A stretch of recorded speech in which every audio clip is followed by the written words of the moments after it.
Time. Okay. Well, thanks, Greg, and thanks to the other organisers too. I like the fact that the workshop's called New Trends and Challenges in the Mathematics of Optimal Design. I like the word challenges because there's certainly a lot of challenges here. And so I'm going to be talking about the elastic moduli of 3D printed materials. And here 3D printed materials could actually be any porous material. I'm not going to make assumptions about the geometry other than it's a two-phase, one phase being void. And this is joint work with my friends Marc Briane and Mohamed Camar-Eddine in Rennes in France, and Davit Harutyunyan, who's originally from Armenia but now works in UC Santa Barbara. Anyway, so this is the question, basically what elasticity tensors can be realized in a 3D printed materials. Given the volume fraction, the porosity, that's important. Obviously, if you want a structure to be light, you would like the porosity to be high. And also given the elastic constants of the constituent material. So that actually set has been known for a long time, and actually I think it's Lurie and Shakayev that coined the phrase, is known as the G closure, called GU, and F stands for the volume fraction here. And anyway, it's just basically the set of all elasticity tensors. And so here's a simple example. Suppose you wanted to maximize the bulk modulus. And then there's sort of an old construction due to Hashner and Strickman in 1962. So here the white material is your elastic material, and the grey material you could think of as void. And that structure will have the maximum bulk modulus, and there's sort of an elegant argument based on the fact that you can insert one of these inclusions in an isotropic material of appropriate bulk modulus and not disturb the surrounding field. And then you iterate that idea by adding more and more inclusions. There's actually periodic structures that do the trick in 2 dimensions of Victor Gauss, and in 3 dimensions of Lou, James, and Leo, and Dick James must be here somewhere, I think. Yes, there he is. And also Ole Sigmund, which is sort of here. It's a again, this is sort of the yeah, so this is the one phase is the white phase and the black phase is the other phase. So, so shear modulus is a little bit more tricky.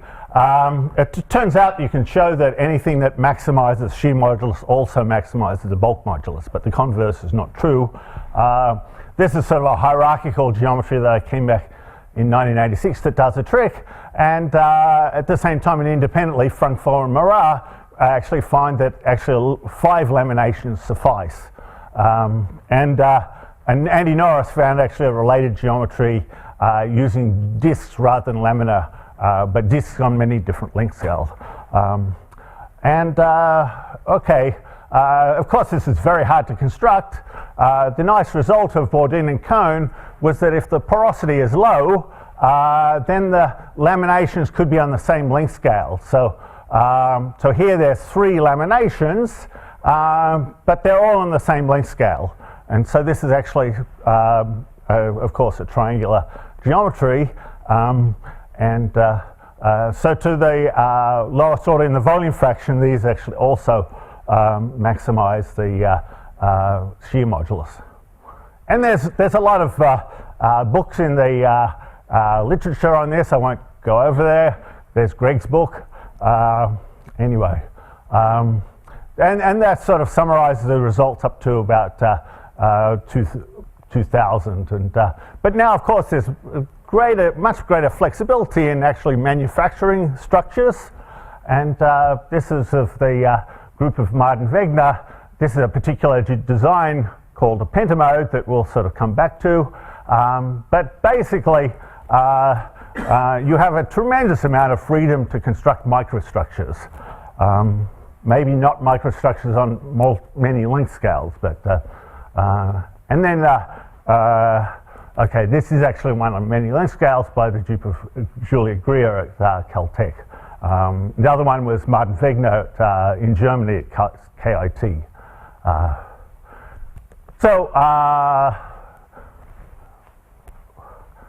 Relatively recently, there was a paper of Berger, Wadley, and McKeeking looking for structures that had maximum shear and bulk moduli, and they came up with these structures. They weren't actually, for some reason, weren't aware of the previous work that was in the field, but the structures they came up with are basically laminate structures and fall into this sort of class of Bourdin and Cohn. And actually, the nice result they found was that these structures actually work at relatively high volume fraction as well. So this is the volume fraction here, ratio of densities actually, and you can sort of see the Young's modulus sort of taking values sort of fairly close to its maximum. So you can also ask about the possible bulk shear pairs, and in this case you've got a shear modulus on one axis, bulk modulus on the other axis.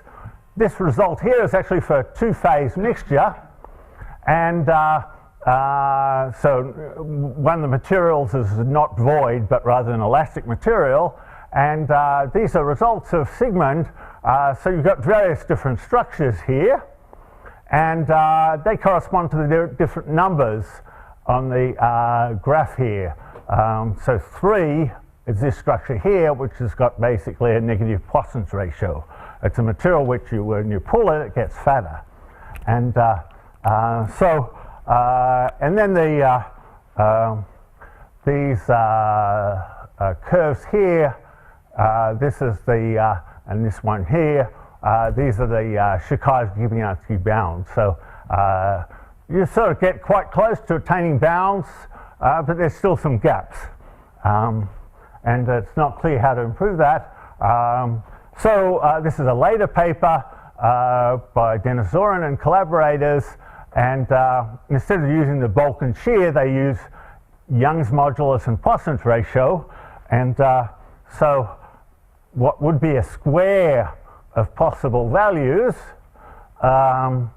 in the bulk shear plane becomes a triangle in the Young's modulus and Poisson's ratio plane. And again, they sort of identify geometries, and in particular this structure here gave points all along this line here. And here there's no restriction on the volume fraction. Here there's a gap, and it's not clear what is in that gap. And then in 3 dimensions, there's results as well. Again, this is a group of Ole Sigmund, and it's very similar to the 2-dimensional results. You can associate geometries to different points. And so these are obtained by topology optimization. And okay, they're impressive, but you don't get too much insight into why I designed functions well. And so our results in 2D or 3D in the isotropic case are in the bulk modulus shear modulus plane at fixed volume fraction.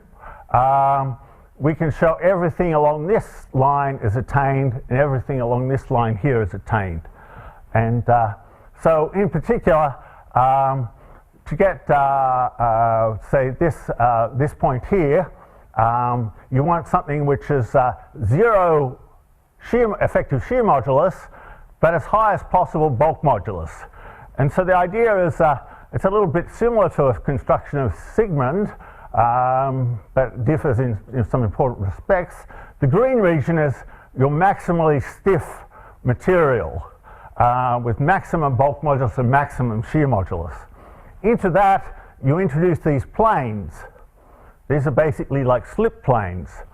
And ideally, they should be this thickness here should be very small. But the idea is these slip planes, and this is Okay, so here this is your elastic material and void, and I emphasize I'm just dealing with linear elasticity, so I'm not worrying about buckling, and the deformations are infinitesimal. But because I've got this structure here, it's very easy to shear it along these sort of slip planes. But at the same time, when I load it under compression, the supports here resist that compression. They don't resist it in an optimal way. That's not important because the volume fraction, we want to take the limit as this thickness goes to 0, and so the volume fractions of that doesn't really matter. And so generalizing this idea is really what this talk is about, but we want to generalize it to full anisotropic elasticity. So for anisotropic elasticity, your elasticity tensor, which is a linear map on the space of 3 by 3 symmetric matrices, actually has 18 invariants. That's opposed to the normal isotropic elasticity, which has 2 invariants, the bulk and shear moduli. If it's fully anisotropic, there's actually 18. And so the G closure lives in an 18-dimensional space. And characterizing an object in an 18-dimensional space is rather difficult. I mean, I guess people working in high dimensions would say nothing, 18 is nothing, but, but just to give you an idea, if you just take a distorted cube, or here in 2 dimensions, it's a distorted polygon, then to specify it, you need the 4 vertices, so you actually need 8 numbers. If you're in 18 dimensions, you actually need 4.7 million numbers to specify a distorted hypercube. And the object we're characterizing is probably not a hypercube anyway, but makes it even more difficult. So numerically exploring it is obviously very, very challenging to make sure you've explored all possibilities. Remember here I'm mixing void with an elastic material. You could also consider the problem of mixing void with a material that's as stiff as you like. Mixing an arbitrarily compliant material with an arbitrarily stiff material, and then you can ask, well, what elasticity materials can be realized? This is something that I approached with Andrei Shakayev back in 1995, and basically we find that any positive definite elasticity tensor can be realized by some structure. And if you just look at isotropic materials, I discussed that a little bit. In this corner here, you've got these negative Poisson's ratio materials. They're the interesting ones. In this corner here, you've got rubbery materials. Rubbery materials are difficult to compress and easy to shear. Materials in this corner here are easy to compress but difficult to shear. And so if you have a 2-dimensional sheet of that material, the only easy deformations of that sheet would be conformal deformations, actually. So so for a long time, people wondered whether materials in that corner actually exist. Roderick Lakes in 1987 actually built a foam that had those characteristics. You can actually get simpler structures that do the same thing. This is a particularly nice one in Graeme Evans in 2000, related to actually a structure earlier proposed by Oleg Sigmund. But here you've got void, stiff material, and what happens is when you compress this here, this diamond gets compressed, these rotate, and then compress in this direction. So the only easy deformation of this structure is one of uniform dilation. And you can actually get this is a little bit complicated. You can get 3-dimensional structures that do the same trick. Here, these sort of behave like hinges. This is almost rigid material. Under deformation, again, the square in the middle rotates, and the 4 points on the edge remain on the vertices of square. So you could actually tile a cube with these structures and periodically repeat it, and then you get a material for which the dilation is the only easy mode of deformation. And the group of Martin Wegener actually manufactured an approximation to this that had a relatively low Poisson's ratio, about 0.8, as opposed to the ideal of -1. So that's an example of what we call a unimode extremal material. There's one easy mode of deformation.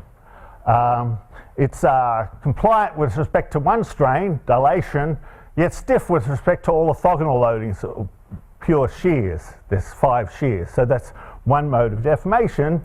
So its elasticity tensor has one eigenvalue which is small and 5 eigenvalues which are large. And then you may ask, can you get other types of extremal materials?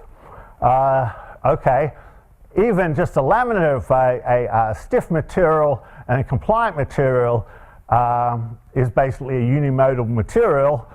So this is, in the first bit, it's easy to shear this back and forth. It's easy to compress it up and down, but it resists a loading. Again, we're ignoring buckling. If I load it like this, then it resists this, or it actually supports that stress field. And so in 2 dimensions, 2 eigenvalues for the elasticity tensor small, corresponding to those modes, and one is relatively large, corresponding to this mode. And in 3 dimensions, this is actually a trimode material because there's an additional shear out of the board that's easy to do. But this is the loading that this supports is rather special. It's just a uniaxial loading. In other words, the stress tensor is a 0 determinant. Okay, this is a bimodal material which supports a sort of biaxial loading. You sort of press it there and press it down there. And actually this is this sort of material was sort of made by the group of Andy Norris. They called it metal water, with the idea that it's to be used for cloaking. It's sort of elastic properties are like water, and so the idea is that at the interface with water, a wave striking it would pass right through, but in the middle you can deform the structure to cloak an object. And so that's the 2-dimensional German. And then you can get at bimode materials which support a biaxial stress with negative determinant. Here this is supports a stress where you pull here and at the same time press down in that direction. Well, then you can get unimode materials which are compliant with respect to any loading with negative determinant just by so this is just one mode of deformation. Again, it's linear elasticity. As I shear this, this sort of rotates a little bit, and but basically there's just one mode of deformation. And you can actually get materials with a negative Poisson's ratio by taking this, having this structure of layers within layers. This is not completely rigid, and this is sort of the compressible material actually. And but what happens here is we pull this goes out, and that goes down in that direction. And whoops. And actually that structure, as a function of the stiffness ratio of the 2 components, follows this black region here, which is very close to the geometry independent bounds of Shikov-Gibiansky, denoted by these dashed regions. And so you can get any sorts of extremal materials. In 3 dimensions, the key extremal material is what we call pentamodes. So these are a little bit like fluids, that they support one loading, namely sort of hydrostatic loading for fluids, but as opposed to normal fluids, that loading can actually be anisotropic, a little bit like liquid crystals, if you like, in other words, these can, by moving the point P to other points in the unit cell, you get structures that support just one loading, but that loading is a combination of a hydrostatic and shear loading. And we thought that actually no one would actually ever build this, but that's precisely what the group of Martin Wegner did in 2012. And note the scale here, this is 20 microns, so it's sort of an incredibly small length scale. And then they did some sort of numerics and experiment, and the red one's the experiment where they get a ratio of bulk to shear modulus about 10 to the cube. And so these structures, if you like, are more rubbery than rubber. They've got a greater ratio of bulk to shear moduli than rubber, and also they're light because they're sort of a foam type structure. And yeah, some sneakers and things that you get now have like lattice types of construction. In particular, Adidas Futurecraft, a 3D printed material sneaker, has a lattice types of construction. Maybe that's because it's a good way of hiding a stone or things. But anyway, that's the elasticity tensor of a pentamode. It's a rank 1 tensor. So A of x here is a matrix. This is a 4th order tensor.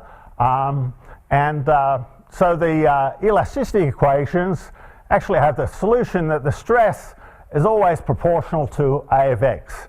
And of course, in the absence of body forces, this should be A of x should be chosen, so this can be divergent free. And here, alpha as a constant is actually the analog of pressure, and it's given by this formula here. And so A of x is some sort of anisotropic compressibility that one gets. Anyway, by superimposing these sort of pentamode structures, one can generate all possible elasticity tensors, or by that I mean all possible positive semi-definite 4th order tensors. And Camar-Eddine and Sepichet actually went further and actually characterized all possible non-local responses, because if you have these sort of extreme contrasts, you can actually get non-local behavior as well. The easiest way to think of that is here we've got this sort of dumbbell. If the rod was of extremely stiff material, then if I pull it here, this is going to move in this direction.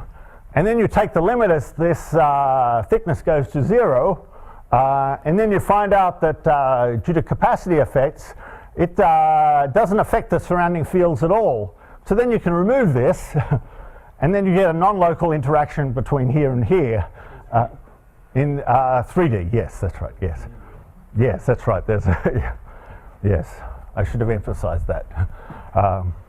Yeah. Anyway, they use this sort of structure on multiple length scales to get any sort of non-local behavior, but constructing it would be an absolute nightmare. So let's go back to the question of characterizing the set of possible elasticity tensors. If I'm after characterizing a convex set, we well know that one way of doing that is through its Legendre transform. In other words, through its sort of the envelope of its tangent planes. So this is an example of a convex set, and it's characterized by its tangent planes by this function f of n. So this is the Legendre transform. It's just the minimum of all c, vectors c in a set G of n dot c. This just gives you the distance here. And n is, of course, the direction or the orientation of the tangent line or tangent plane. So that should be well known to you. the G closure for elasticity, or G closure in general, are not convex sets, but they do have some convexity property. That arises from the fact that if I take two materials in my set and I layer those materials together, the composite must lie back in my G closure, back in the set. And that actually implies that while they're not characterized by their Legendre transform, they are characterized by what I've named here W transform. So here we've got our set GU of F that we want to characterize, and we're taking a minimum of elasticity tensors in there. Think of this as a matrix, and here we've got an inner product. N is going to be the normal to this. Okay, well, I have to be a little bit careful here, but if I forgot about this, this would be just the regular Legendre transform. And but the idea is, because we're dealing with fourth-order tensors, or basically matrices, and the matrices C star are positive definite or positive semi-definite, then I can add, it makes sense to add this additional term here. And this defines the W transform, the sum of these two terms. And then the intersection of these surface, they're a little bit like satellite surfaces, gives back your G closure. And that was joint work with Gilles Francfort back in 1994. And so they generalized the idea of Legendre transforms. And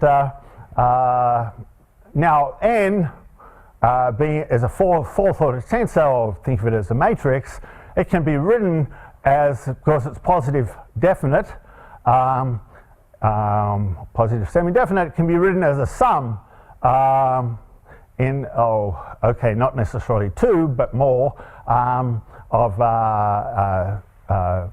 rank 1 tensors formed by strains, and N prime is a sum of rank 1 tensors formed by stresses. And so if you put that in there, you end up with these expressions here. So there's so-called 7 energy functions, and they're given by these formulas.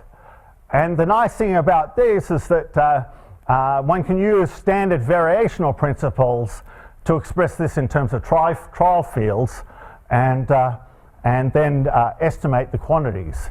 And but what do these correspond to physically? They correspond to the energy that you get after a set of measurements. So if we take this expression here, this tells me I should subject my material to 4 strains, 4 applied strains. And for each one I should measure the energy, and then I should sum up those 4 energies, and those give me that. And then I should do the same experiment, but now fixing the stress, the applied stress. And here now there would be 2 applied stresses, and sum up the energies, and then that sort of total energies give me this formula here. Can you come back to the previous slide, please? Yes. N and N prime are orthogonal in some sense? Correct, yes. That's why you can reduce, let's say, 2 eigenmodes for the strain and 4 for the stress? Yes, that's right, or yes. 1 or 5, a combination, right? Yes, exactly, yeah. That's because of this autonomy property. Yes, yeah. No, that's precisely it. It's, there you can, okay, this is the picture. You've got your G closure, and you're bounding it by these sort of sums of complementary energies, or sums of energies, and then to bound it on the side, you need these sort of saddle-shaped type surfaces, which are sums of energies and complementary energies. This is sort of an energy, and this is called a complementary energy.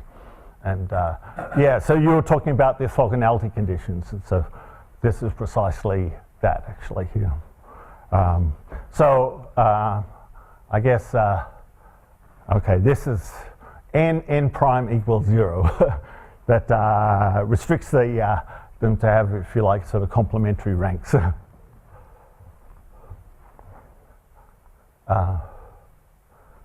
Anyway, two of those energy functions are actually known, and this result in the full generality goes back to Marco Vallaneda in 1987, that if I have a mixture of two materials with ordered elasticity tensors, so C2 could be void, then these two energies, say, can be easily computed, maybe not so easily. These days, I think it's an easy computation. It's a, anyway, the point is that those energies are, the minimum here of either those two occurs within the class of multiple rank laminated structures, and where we have void, so in the porous case, void in the middle here, an elastic material, and then it's layer that in a different direction by elastic material, and finally with another elastic material. And then you sort of repeat this structure. The laminations need not be orthogonal. For a long while I thought this was geometry. Schulgasser in the late 70s came up with it, but John Wooler said, oh, you should look at Maxwell. And sure enough, in one of Maxwell's books, he actually refers to this sort of multiple rank structure. And anyway, that's we have an exact expression for WF of 0 where you have all sigmas and no strains. So then there's sort of obvious bounds. If I'm interested in these energies here, I'm free to throw away the energy associated with a strain, and if I do that, I get an inequality because those energies are positive. And so then I'm just get left with an energy associated with a stress, 6 stresses, some of which are 0, and then we've got an exact formula for those in terms of this so-called Vallaneda tensor that depends upon these stresses, that corresponds to this structure there.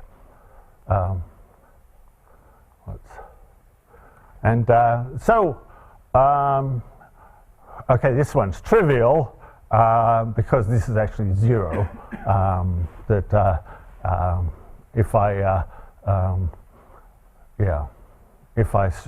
because I can take my material to be completely void, and if I strain my void, I get a 0 energy. So this is, and I can put islands of elastic material in it, and I still get 0.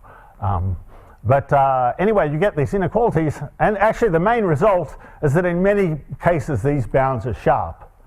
And so there's actually a theorem here that we actually have exact formulas for W3, W4, W5, and W6 for all volume fractions. And so this goes a long way towards completely characterizing this G closure. And then, so there's the remaining W1 and W2. And again, one has equality provided certain conditions are satisfied. For W1, E1 has to have one 0 eigenvalue and the other eigenvalues of opposite signs. In other words, it's basically, it has to be a symmetrized rank 1 tensor. W2, it's a little bit more technical, but you can get a precise condition for when you have equality here. There may be equality under other circumstances, we're not sure. So the idea of the proof, if we go back to that, what happened in the isotropic case, we had to introduce something like slip planes. But they're not ordinary slip planes, they're sort of microstructured slip planes. And so that's the idea, is to insert into the multiple rank laminate, the Vallaneda structure, a thin wall, and this is a thin wall structure with sets of parallel walls. And so in the gaps here is my Vallaneda material, and its microstructure must be much smaller than the width of these walls. And And then the idea is to put inside the walls, put the appropriate multi-mode material. And so for an example, suppose we wanted to show this equality with W3, then we'd look in the three-dimensional space spanned by epsilon 1, 0, epsilon 2, 0, and epsilon 3, 0. So that's a pencil of matrices. It's obviously a three-dimensional space. And now we look to see if we can find a basis in that three-dimensional space of symmetrized rank 1 matrices. And the very nice result, and this is the particularly Marc Briane and Davit Harutyunyan help with these sort of questions, is that no matter what orientation of that three-dimensional space in a six-dimensional space of strains, you can always find a basis where the bases are symmetrized rank 1 tensors. And so that's sort of an algebraic question, but that's at the heart of it. And then the nk give the directions of the walls, and the strain of them is a multiple of epsilon of k.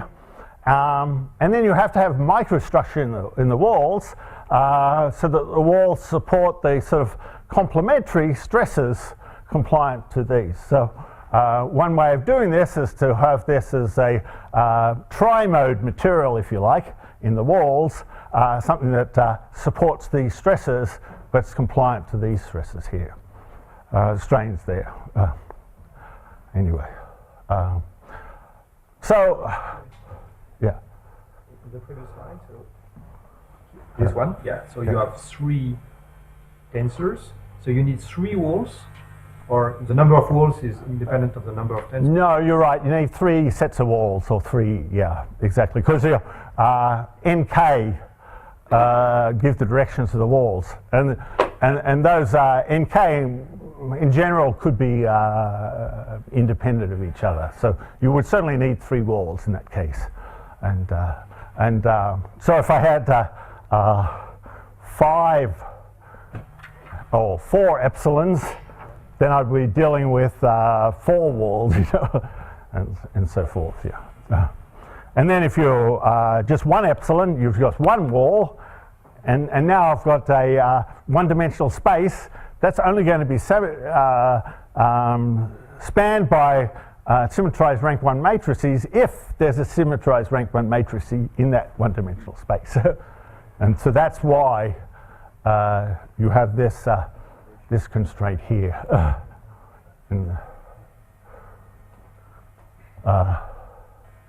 So there's some sort of technical points for the material of the walls. The actual multi-mode constructions that I discussed at the beginning are not completely adequate because they have the property that as they become more ideal, it's not only true that the shear modulus goes to 0, but also the bulk modulus goes to 0. So that's no good because we want them to have some resistance to hydrostatic loading. And so the way of getting around that is, so this sort of diamond type structure Peter repeated was the basis for, say, a pentamode, and one can sort of thicken instead of having these double cone elements, have cylinders of uniform thickness. And so if I take this one, then that's connected to the one in the adjoining cell, and it looks something like this. And then your rods here, and this is your rod of elastic material, you actually want to sort of break that into 3. So if we take this rod, we insert into the rod a segment of a cylinder, such when you blow this up, it looks like this structure here. And so, or you could use a second-rank laminate material instead, but the surrounding materials is your almost void material, and this is your elastic material here. The point when I do that is that it's still going to resist some stretching, and but at the same time, I'll easily be able to sort of shear this structure in that direction there. And so that's for pentamodes, but actually inside the walls you don't need just pentamodes, you need sometimes to support more than just one loading, several loadings. You may need a unimode material, but you can get them by superimposing all these sort of pentamode type structures. And so it's quite complicated, but that's life.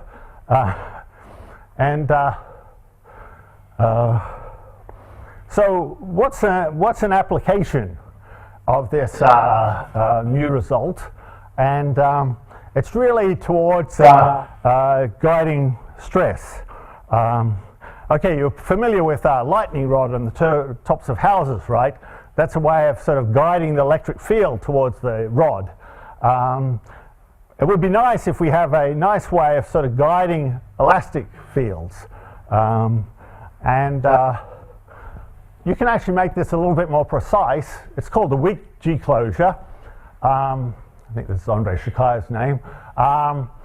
So let's, for simplicity, just look at the problem of electrical current because it's much simpler. And this is a result of Wrightham back in 1978. You can ask if I've got a periodic composite material, so here K of X is my thermal conductivity, could be electrical conductivity, taking values K1 and K2 in the phases. The question is suppose I calculate my electric field, temperature gradient is here, my heat flux inside my periodic material. Then I know that the average heat flux is connected to the average electric field by the conductivity tensor. But suppose I'm just interested in the possible values of the pair Q0, E0, the possible values of the pair of the average heat flux and average temperature gradient. And then there's this nice result. It's very geometrical. If E0, your temperature gradient is pointing in this direction, then the heat flux can take in 2 dimensions anywhere within this disk. And the boundary of the disk corresponds to just a simple laminate type geometries, but at different orientation. And so, in particular, this orientation here would yield minimum heat flux in that direction. This yields maximum heat flux in this direction. And by orientating your laminate, you can get values of Q0, but you can steer Q0 to other points around the circle. And so any other structure necessarily lies within this disk. And the same is true in 3 dimensions, and actually there's even multi-component media. Anyway, that's the G closure problem for conductivity. Just to give you a feeling for what sort of problems that can solve, this is it's called Heath-Lane's problem by Gibbon, Sidler, and Shakaev. The way I view it is suppose we want to shield or concentrate flux in the blue dust region. So we want to cloak, if you like, the blue dashes from the surrounding heat field or heat current. And then the question is how you do it. Or alternatively, you might like to concentrate the heat flux in this interval. And you actually use this weak G closure to do that because it's just one loading or one applied field. This is the solution. So this is the region that I'd like to have minimal heat flux. And here I've got this sort of locally laminated structure that steers the heat in here and steers it around here. And the reason why you get this laminated structure here is precisely because they're the optimal geometries for guiding current. And then and so this is good for any 2 mixtures of materials, conducting materials. And then the same sort of geometry actually gives you the field concentrator. Because everything's periodic here, if I'm minimizing the heat flux here, I'm actually maximizing it in this region here. And then if I periodically extend this and cut it off around here, choose a different unit cell, I actually get this field concentrator to concentrate the field in that. So, so you'd actually like, okay, so in particular, if one material is void, then the disk or sphere becomes like a plane. And the inequality here just constrains for given Q naught. This is the opposite problem. For given Q naught, it just constrains your temperature gradient to lie on one side of a hyperplane, or in 3 dimensions, which is a plane. And it's actually attained for laminate geometries, but also for wire-type geometries where the effective conductivity tensor takes the rank 1 form. And that makes physical sense. We know that wires are best for conducting current in a given direction. In this case, when material is void, there's actually many solutions to the shielding problem. I could take this one here. This is my highly conducting material. It reroutes the current through here, or I could just have a hole here. This works as well. So then it looks like I don't need the weak G closure, but you can also want to minimize the thermal resistance. And also, secondly, you maybe want to not use too much of the highly conducting phase. It may be expensive or heavy. In that case, you need to go back to the getting the full G closure. So our result for elasticity, so this is with Camar-Eddine, is very similar to this picture here. So if we're guiding stress and interested in the weak G closure for elasticity for porous material, there's actually one constraint which is implied by sharp bounds on the minimum compliance energy. So these bounds, so Bob Cohn worked on this too, Gibyansky and Shikaev looked at the problem in 1987, and Aleyev revisited it independently in 1994. This is the question.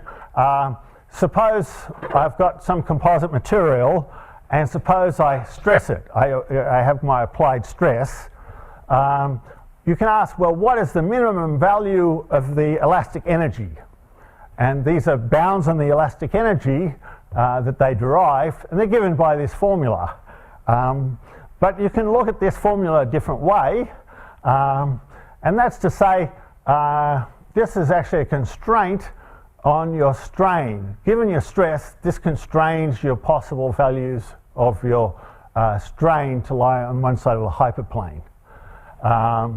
And our main result is that these optimal bounds on the compliance energy also provide optimal bounds on strain stress pairs. So given sigma naught, they constrain epsilon naught to lie on one side of a hyperplane.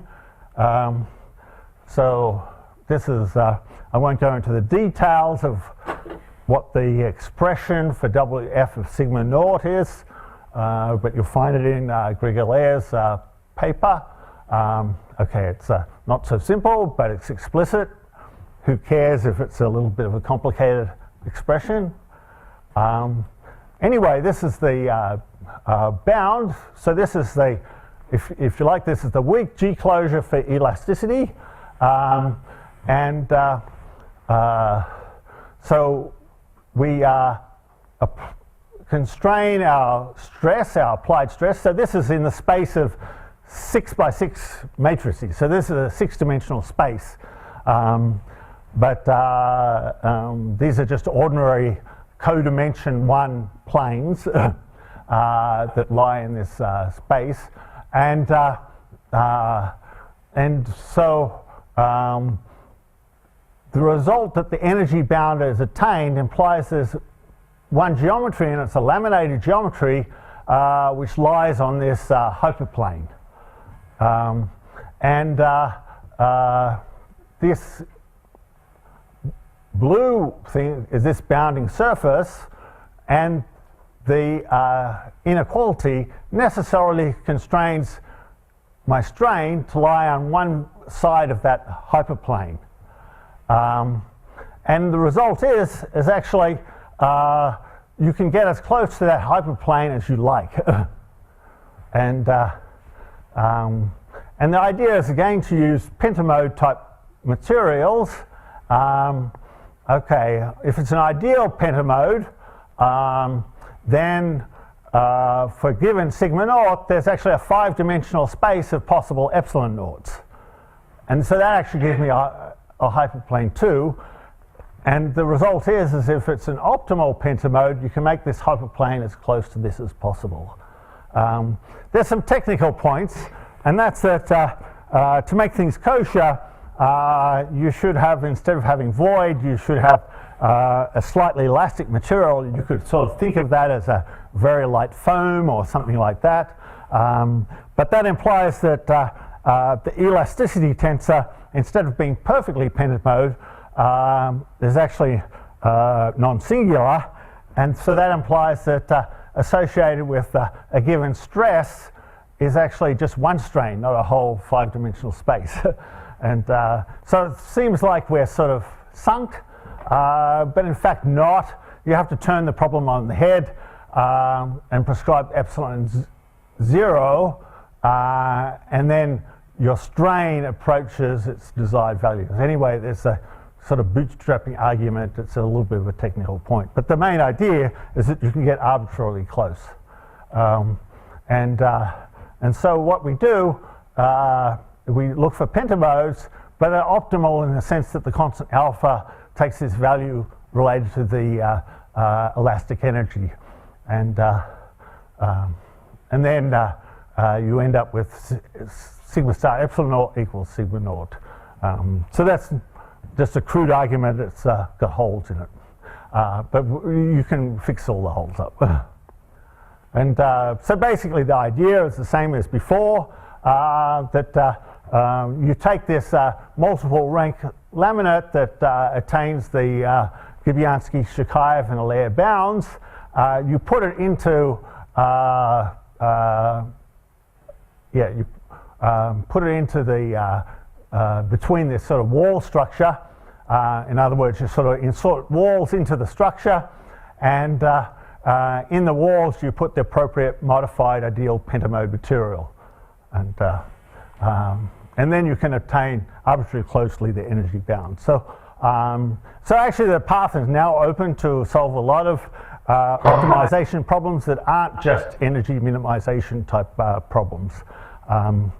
From a mathematical viewpoint, so mathematically we've gone a long way towards completely characterizing the G-closure. I'd say actually there's the microstructures are not suitable under finite deformations. And that's sort of easy to see because you've got these wall structures with microstructure in the wall. If the deformations are finite, like you're trying to shear it, there'll be enormous distortions in that in between the wall. So you have to approximate this structure. In some sense it's saying that well, actually, we actually need new bounds too. We need to go beyond linear elasticity, and also say that the analysis extends to 2D composites and to mixtures of elastic phase and a rigid phase. And then, okay, I'll just go back here. Oops. Okay. Anyway, there's still open question of what happens in this corner. I sort of played around with this a little bit, and I can get structures that go along here up to a certain point, but not to the full maximum shear modulus. And And you can sort of play around with variational techniques and things like this, and I failed completely using the so-called compensating compactness or method with translation method using null Lagrangians. Didn't seem to work at all, actually. So there seems to be, and so this is sort of a nice question for people doing analysis, is to try to improve this bound here. It's quite simple. It's just in the shear modulus, bulk modulus plane. And anyway, and then there's sort of the numerical question of how far can you get up here too, you know, with different geometries. So anyway, okay, that's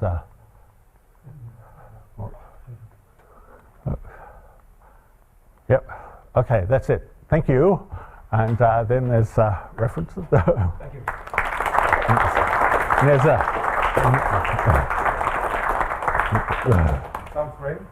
Some advertising? Yes, exactly. For a new book. Well, actually, it's not so new now, but there's sort of some fun things there. Anyway, yeah, generalization of these are all. This is sort of fun, actually. This is with sort of ideas in the book, actually, and some of those really strange. So there's this thing called subspace hierarchies here. It sort of generalizes the idea of function, and so it's, in the same way as you multiply, divide functions, you can play with these what are called subspace collections, and associated with them is actually functions. So it gives you a lot more flexibility than with functions. And good. We have some time for questions. Yes, please, John. So, thank you for the presentation. It's very nice. I have a question about if you have the weak material, which cannot be void. Right. Then, do you see notable differences when you, like, say first you started at maybe 2 orders magnitude lower than the strong material, and then gradually lower it to maybe 6 orders or 9 orders of magnitude lower? Is there a significant difference, or do you see like the pentamode structure that you obtain differ for like the contrast between strong and weak material, or is that sort of constant when you go sufficiently low? Yeah. So you need this sort of okay. We take this sort of limit to avoid questions of homogenization. You know. So often in this sort of hierarchical structure, you have sort of boundary layers and things like this. That, so one would have to look very carefully. You know, if you have absolute void, you'd have to look very carefully to make sure the arguments all sort of went through. And then the other question is, you know, there's a possibility for more interesting behaviors, so there's sort of non-local type behaviors too. Linearized elasticity also. Yeah, that's right. Well, it has to be careful. There's a big things with linear elasticity as well. But to answer your specific question, I think requires more of a numerical analysis to look at, and that's something we haven't done. Other questions? I have one, you know, about your dragon pictures. Yes. Because I thought that there were those bounds by Chakayev and Lubyansky that cut this They corner. don't. They don't when They don't in the case of porous, when material is porous, and the same is true of the bounds of myself and Jim Berriman in 3 dimensions. Right. They don't cut the edges off too. So yeah, we need some completely new idea. Yes, please. So can I have 2 questions? So first one is, I mean, you showed us, you mentioned, first of all, a simple question. So you mentioned Snickers and also showed us some images. So my question is, at how large scales can today such materials be really made? Right, such mechanical metamaterials, how large, yeah. Is this a micron scale, millimeter, meter? No? Depends on the manufacturing technique, of course. You know, in particular, this sort of pentamode structure that I showed you, that was actually made sort of the optical scale, almost optical scale. This sort of 3D printing process using lasers from 2 directions, and it's amazing the detail of structure one can get. but it's limited, you know, and you need a lot of, you know, it's like Feynman said, there's a lot of room at the bottom. There's a lot of room to fill up if you want to periodically extend these really, really tiny microstructures. But of course, you know, if you use more conventional, like 3D type printing, then the structure, it becomes more possible. But then the question is, you know, okay, if I'm using effective moduli, how valid is that if there's a, you know, variations in your moduli and things? So maybe the second one is really, it's about contacts, right? So most of these structures, they have quite intricate contacts. So, right, when different parts join, right? So my question is, how important is the physical properties of the material at that joints, right, or contacts, right? How much do you have to worry about this, right? I think that's a good question from a, yeah. I mean, this is sort of more of the mathematical solution here. And if you like, it sort of motivates people to look in more detail at how close you can get using numerical techniques to these things. But yeah, I hear of assumed ideal contacts, and yeah. And so does it break? Or is there some experience when people try to make this? I mean, how does it work? Right? Yeah, I mean, so a lot of the stuff that I've been talking about, attaining these G-closure bounds, as far as I know, there's been no one attempting to make that structure. Of course, you've got these pentamode type structures and things like that, and you can imagine that they're maybe quite good under tension, but under compression, you'll have to worry about you know, the junctions, you know, and possible buckling and these sorts of questions. I mean, it's sort of interesting, I guess. Pierre Sepachet and I'm just having a block for his collaborator, Italian guy, but probably, you know, no, from Rome. Yeah. Anyway, he's interested in these elasticity, getting composite materials where the dominant term in the energy is not the strain gradient, but second order, double gradient. And mathematically it seems to work well, but when they've actually tried to make structures, they haven't been able to sort of clearly demonstrate these sort of interesting behaviors. Yeah, because you need to have very rigid structures, right? Yes, that's right. So the more rigid, the thinner should be the detail, so it's very hard to manufacture. That's exactly the point. The material and then so small. Yes. So that's the limit of linearized elasticity, definitely. If I may say. Yeah. Any other questions? So thank you again, Graeme.